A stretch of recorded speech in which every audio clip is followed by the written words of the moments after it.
Lord. तो हमको क्यों वचन में मनन चिंतन करना है?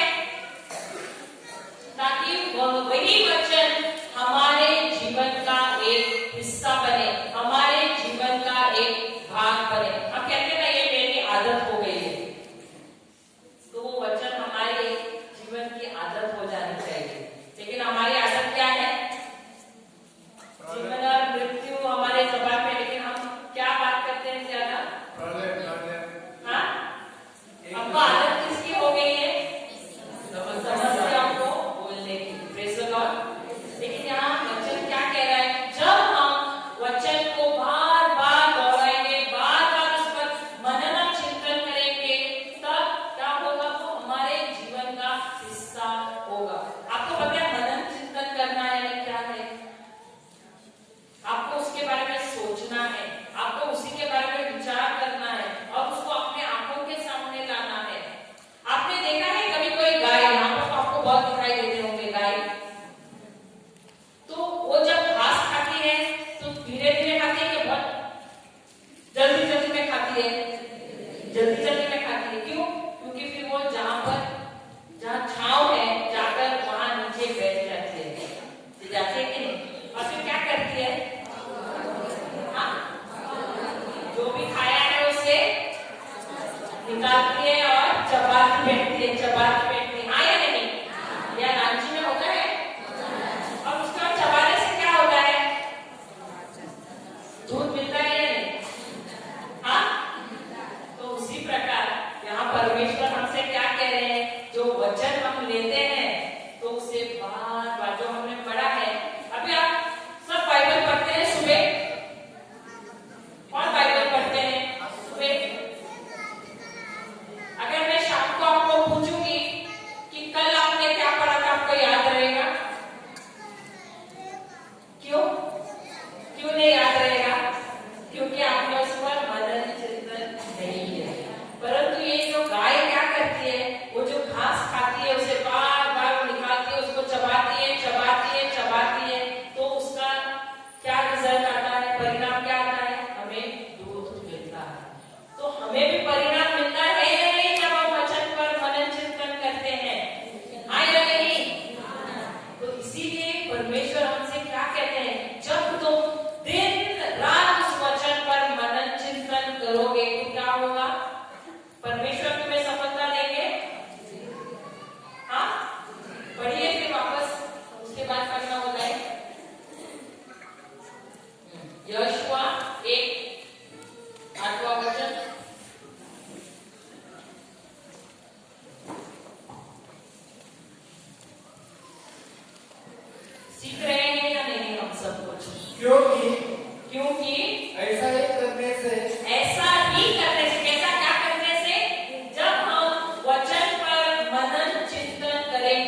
Praise the Lord.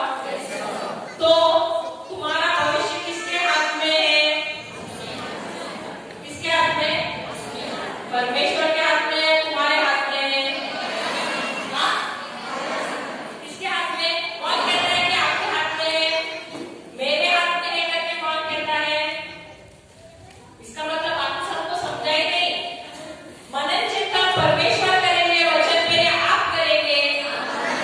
तो आप मनन चिंतन करेंगे तो परमेश्वर आपको सफलता देंगे, आप खुद सफल हो जाएंगे। Praise the Lord. तो मनन चिंतन जब मुझे करना है तो मुझे परमेश्वर कैसे सफल करेंगे? मैं खुद ही सफलता की राह पर चलूंगी, क्योंकि वचन और यीशु एक ही है, क्योंकि वो वचन ही मुझे ले जाएगा ना। तो परमेश्वर क्या मेरा हाथ पकड़कर मुझे ले जाएंगे? तो मनन चिंतन करने का काम किसका है? मेरा या परमेश्वर का? तो अगर मेरा काम है तो मैं ही सफल हो जाऊंगी ना। अब समझे? तो मेरा भविष्य किसके हाथ में है? परमेश्वर के हाथ में या मेरे हाथ में? अगर आप यहाँ सुबह उठकर आपको आना था तो आप परमेश्वर से पूछकर आए, परमेश्वर आज मैं जाऊं क्या? या आप खुद अधिकारी है और आए यहाँ पर? आप समझे? तो अगर आपको सफल होना है जीवन में, तरक्की करनी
गिर रहा है आपके सर से पैर तक, वो खून बह रहा है क्रूस पे से, और आप अभी बोलिए मेरे पीछे, प्रभु यीशु की आत्मा मुझ पर है, प्रभु यीशु ने मुझे अभिषेक किया है, मुझे प्रेम से भरा है और हर बंधनों से मुक्त किया है। प्रभु यीशु की आत्मा मुझ पर है, प्रभु यीशु ने मुझे अभिषेक किया है, मुझे अपने प्रेम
में भर के बहुत लोगों को बोलते बोलते अन्य भाषा का वरदान मिल गया है। आप अन्य भाषा में परमेश्वर से बात कर रहे थे, परमेश्वर की सामर्थ्य यहाँ पे बह रहा है, परमेश्वर की उपस्थिति यहाँ पे, और आपको अभिषेक यहाँ पे बह रहा है, और आपको हर एक पीड़ा से आपको मुक्त कर दिया है।